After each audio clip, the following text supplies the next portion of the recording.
Hey, what's up, everybody? Championship Leadership, and I'm excited. We have Kayse Morris. She's the CEO teacher. She's a former English and language arts teacher. She now specializes in helping teachers transition from the classroom to online marketing by selling their teaching resources online. And so thank you so much for being here. I appreciate it, Kayse.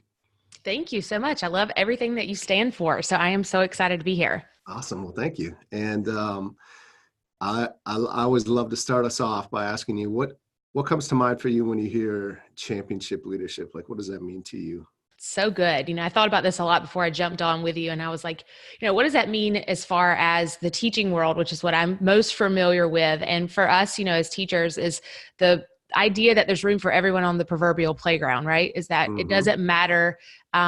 Champions don't get where they are without the help of others. So we always encompass a collaboration over competition mindset when it comes to a team and, forming a community together.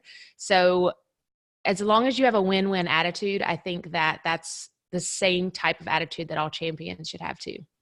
Yeah, definitely. That's great. What tell us about your story. Like, tell us, so you're a teacher, and you were a teacher for a good amount of time and transitioned to the CEO teacher. Like, what led you down that path? Yeah, it's been a crazy journey. I graduated from college. I was 9 months pregnant my junior year of college and 9 months pregnant my senior year of college. Oh, wow. Yeah, I have four boys. We chatted about this before we jumped on the call. Yeah. They two of them are 12 months and 11 days apart.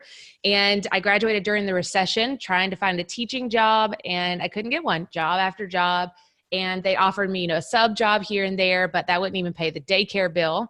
So it was just a long journey of staying at home and then trying to find a job. It took almost 2 years before I finally found a teaching job. And I didn't realize it at the time, but I was struggling through a deep postpartum depression. And that's where my story really began in the classroom. And it was hard because I didn't understand why. I had finally got the job I always wanted. I was married to the man of my dreams, had all these beautiful kids, and I was unhappy. And I felt like a failure. Like, what's wrong with me? But one beautiful day, a few years after I started teaching in October of 2013, I decided to ask my doctor for help. And that same week, I found a website called Teachers Pay Teachers. If you have any teachers listening, it is an online marketplace, think eBay for teachers, where teachers buy and sell lesson plans online. So you can go there and you could say, hey, I'm teaching anything, social studies, science, about this topic, and teachers make pre-made lesson plans and you can buy them. So I started buying lesson plans in hopes to kind of help myself out of a depression to make me a better teacher. And what I found was this little spark. I call it my me moment of all time, or my Olympic gold medal, my World Series trophy, whatever you want to call it. But in that moment, I realized that I could do this too. And I decided that day to start selling my teaching resources online. And there's a lot more that goes into that story, but that's the short version. And the rest, they say, is history. And I've built an online, empire now in the last few years and left the classroom. And it's been an amazing, wild journey. Well, we can't just skip over the pinnacle moment of your life like that. So hold up. Like, this is the moment of my life, the win-win moment, the World Series, the Super Bowl, all wrapped in one. But let's just move on to something else. Like, I was just building up anticipation. I was going to see how that. Well, tell me more. I want to hear more about this, because I would think, a lot of people, a lot of teachers, as a coach, I see this all the time as well. Of the question is usually, who am I to think I could do this, or like not being worthy to do this, or thinking, like, this is cool that some of these teachers can do it, but I could never do that. So what made you see in yourself that you could actually do this? That's it. Especially coming from a place that you were like postpartum and you had a lot of things going on, and like, in that place, it's hard to see something like that. And I guess it's funny that you put it in those terms, because you're so right. And a lot of my students that are going through this process feel exactly what you just said. They're like, why me? Why would anyone want to buy something from me? And I don't know what it was. It wasn't that I thought I was going to be great. It wasn't anything like that. It was, I could make a few extra dollars and maybe pay for my Netflix bill. That was kind of how it began. And the first month I made $50. And that was when I began having a little bit more confidence in myself. And over the next 2 years, I had, tripled my teaching salary. I was all hustle. I was working Wow. my butt off at night. But it was like this, when I say my me moment of all time, it was the first time in my life where I saw that whatever efforts I had put in, I was being paid for the hard work. And as a teacher, we often go through the day where we see someone next door that's putting in less effort than we are, but yet still earning the same paycheck. And it's hard for us because we work so hard. And I think that I didn't realize it at the time, but that got to me a lot. And once I started putting my efforts into helping other teachers and students, I got to see this domino effect of more impact is also equaling more money for my family. And it in turn has helped me build my confidence now to know that anything is possible. You can be $1 million a year teacher if that's what you want. And I can show you the way to do that. But it all starts with that one moment. And it doesn't have to be significant. Now looking back, it is significant. But in that moment, I was watching television with my husband, drinking a beer, trashy reality television. And I looked at him and was like, I could do this just as a joke, Yeah. And he was like, do it, you should. But it's funny how those little moments turn into some of our defining moments. Yeah, definitely. So I do have a fair amount of teacher friends, and I was a teacher, kind of a teacher. I mean, I have a teaching degree and I did do some teaching. So I was a teacher for a while. Not a lot of them are entrepreneurial at heart. Like some of them are, right? Some of them actually spend their summers and have a business of some sort and go out and make some extra money or whatever it might be. But I know a lot of them to be also like, they're a teacher for a reason, right? And so is that a challenge that you run across, or am I not seeing that correctly? Is it different than what I think it is? Or how is that a battle that you have with what you do to get people to believe that, like, hey, you can have this business and still teach and do what you love? Totally. You're like my ideal student, by the way. Like you're my ideal, like I'm going to just like bring you in for interviews and stuff. So Let's do it. you're so right. And that's kind of where the journey began, was selling my teaching resources online. And I do have an entrepreneurial spirit, and it kind of ignited all these different things. But for most teachers, all they see is, oh, I can make some extra money. I'm going to sell these teaching resources online, my lesson plans, and make some dollars. And I help them do that. But then there comes the moment when they're excited, but they've plateaued. They're not making the money they really want to make. They're not really ready to chase after it. So it comes to this moment where you have to make a decision. You have to have a total mental mindset shift of, I'm just a teacher, to I am a CEO teacher. I can be the teacher that I want to become. And we go through a whole process of training your mind to believe that you are anything that you want to be. And then, shifting to, how do I actually turn this into a real business, a thriving business that belongs to me, that can be scaled? Because just selling your teaching resources online has provided an amazing income for me. But the truth is, and the hard part to realize is that it's not going to last if you don't figure out a way to turn it into a real business, because that was all hustle in the beginning. And right. You don't want to do that your whole life. I don't want to do that my whole life. Yeah, so totally. I want to find a way to not have to work so hard later on. So that's what we're doing now, is teaching people, you can work less and make more, but you have to do it with a system and a process. Yeah. So where did that entrepreneurial spirit come from for you? Because I kind of figured that was there, obviously, before, that sparked you to get on this journey. Did you see that popping up in your life as you grew up, or is it something that maybe was just always kind of there but never exposed? It's definitely from my dad. My dad was all work growing up. He still is. He came from a household where the harder you worked, the more money you made. Mm-hmm. And he didn't graduate from college. Neither did my mom. My mom was a stay-at-home mom, but they had one goal in life. Two. One was to raise good children and to make sure they all graduated from college. So they forced us, not that we didn't want to, but they were like, you have to graduate from college. And in my mind, I was instilled that was my ticket out. I didn't have to work so hard because I went to college, because my dad said that if you can graduate from college, you don't have to work so hard. And I was, going to school. I got my master's degree and my specialist degree in ed leadership. And I thought that I was going to just like go up the ladder, like as quick as I was finishing these degrees. And I'd go in for interviews and they would say, you just don't have enough experience yet. You're great, but after you teach for about 10 or 15 years, like then we'll start talking about admin jobs. And I understand experience is a lot, but there was this part of me that is super hard-headed and said, no, I want to do this my way. And so I think that's where the entrepreneurial bug really started. I am an Enneagram 3. I don't know if you're familiar with the Enneagram test, but it talks about your personality and all that. So I think my hard-headedness definitely led me into being an entrepreneur because I don't take no for an answer ever. I love it. That's great. Who are some leaders, coaches, mentors that you've had, directly or indirectly, that have really impacted you and kind of helped mold you into the leader that you are, the CEO teacher that you are, the leader of this niche, this industry that you are at the top of? Who are some of those people, and maybe more importantly, like what are some of the things that you've really taken from them to help you on the path that you're on? Great question. The first person that changed my mindset was when I was getting my specialist degree in ed leadership. I was told to read a book, and it was my first audiobook I'd ever downloaded by Dr. Stephen Covey. It was 7 Habits of Highly Effective People. Yeah.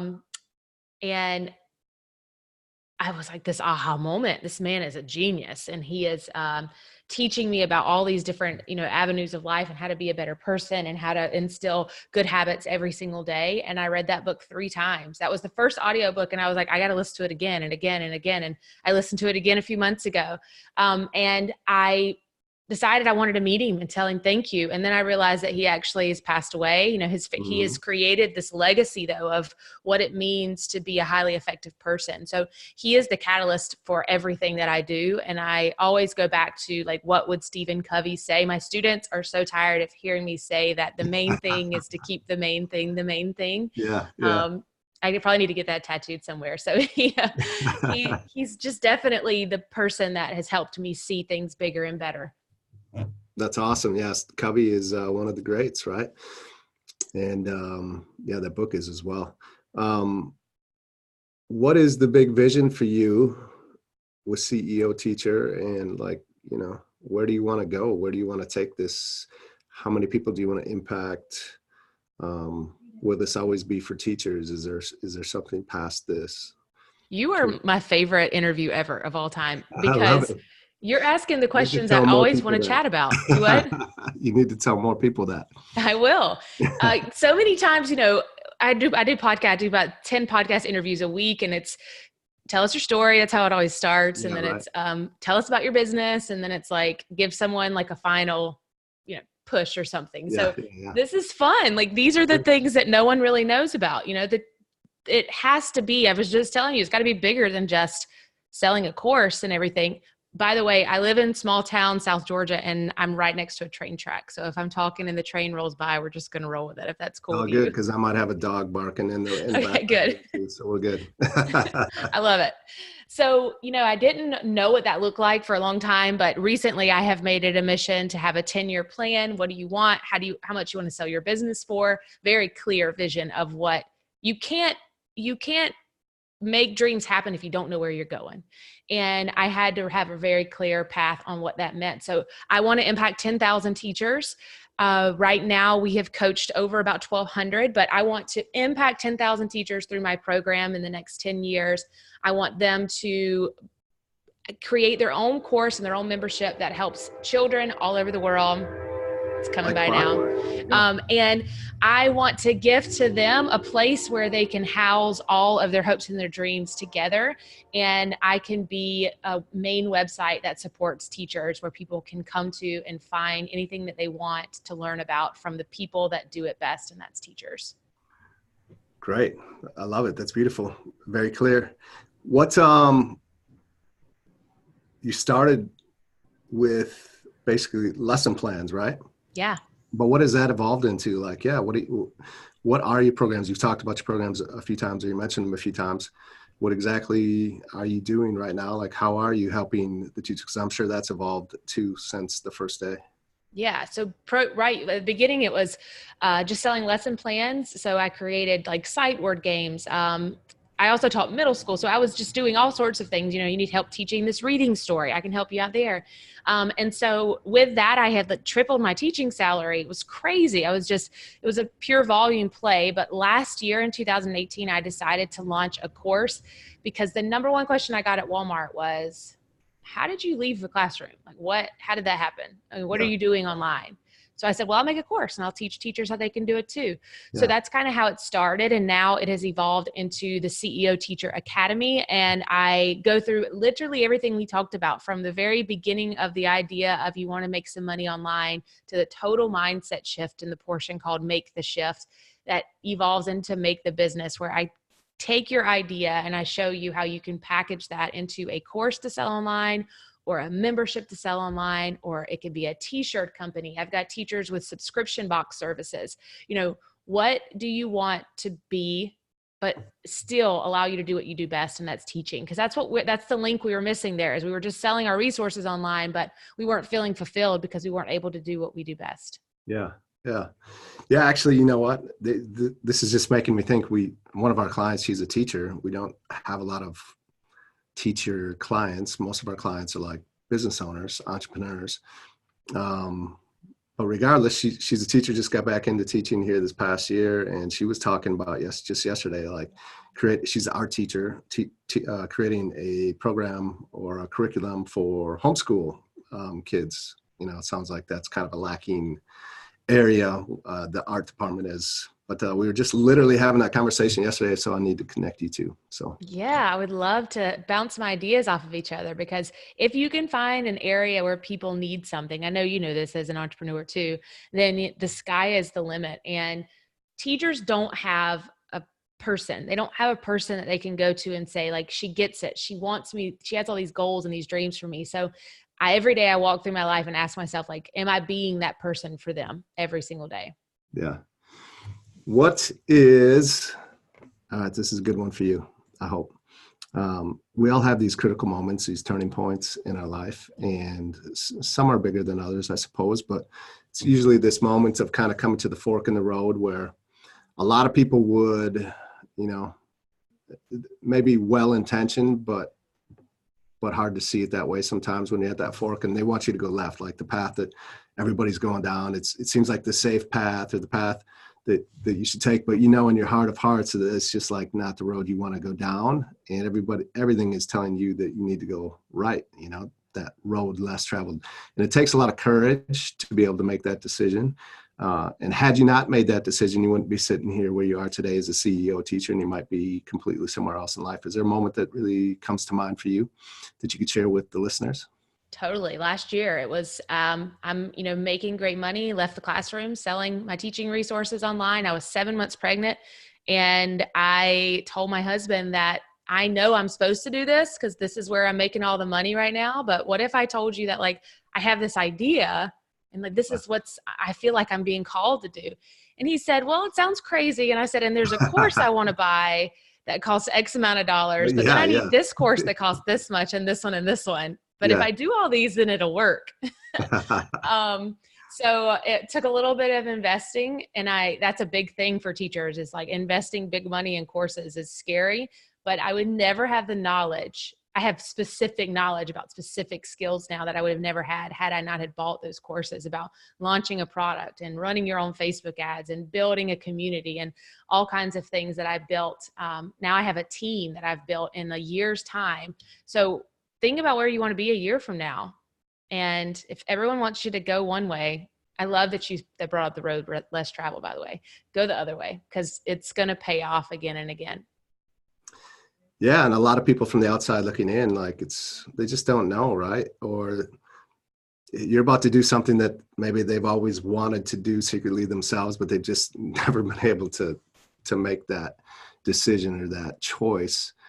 And, it's like, what are you doing? Basically, most people want guarantees, right? They're like, well, what if it doesn't work out? Well, I don't know. We'll figure it out, right? Life seems to find a funny way of always working out in some way or form. So I just love that you did make that decision. But how is that conversation with these other teachers that you're working with, because you talked about it a little bit, and I don't think it's just teachers, it's people in general, like the thought of investing. I know I remember the first time I made a significant investment in myself, and what was significant to me 5 years ago is like I laugh at now because I've made much larger investments since then, and I'm sure I will continue to. But it is a huge mind shift and block for a lot of people. They can't see past the dollar amount that it might cost versus what the value is and the return that you're actually going to get. Is that something that you run into working with teachers inside of your company? Totally. I mean, my program that we just relaunched is 3 times what it was a year ago Yeah. in price wise. And there are always going to be people that say, you're crazy. Why would you charge that much? And I looked at all the courses I bought and I thought to myself, it made me mad. I was like, why would I pay you $3,000 for a program Yeah. that you're insane? There's no way. And then you read all the fine print and you start digging down deep and you tell yourself, but what if this works? Right. I spent $4,000 on courses 365 days ago that have paid me back tenfold. Yeah. So what if it works? Well, it's never a question to me anymore is what if it works? It'll work. You just got to put in the work. Yeah, So absolutely. if you're worried about the investment, you're looking at it in the wrong lens. You're worried because you're worried you may not be successful. You're worried you may not have what it takes. But if you can instill in yourself the belief and the knowing that no matter what, I will make this work, then it's just a drop in the bucket. Yeah, and it has to be, that number has to be big enough for some to like force them to actually make it work, right? Like, all right, well, I have no choice now but to go and do the work and do what's required, because I'm not going to waste this money that is, for many it's a significant sum. So James Wedmore told me that the transformation is in the transaction. Yeah, that's great. I love that. What's what are one or two things that you could leave with the listeners that would really help them to move forward? Maybe it's some guiding principles that you live by that they could just take and like actually implement and put into their life today to help move themselves forward. Yeah, work-life balance is a hard thing that we try to achieve all the time. And what I've realized is that it's not a real thing. That doesn't really happen. But if you can find one area in work and in life and in leisure that you want to focus on, then you can help this, even out the scale a little bit more. And so for me, it's always nature with leisure. Anything that involves nature, whether it's I got to run outside today, or I got to bike outside today, or I got to read or walk outside today.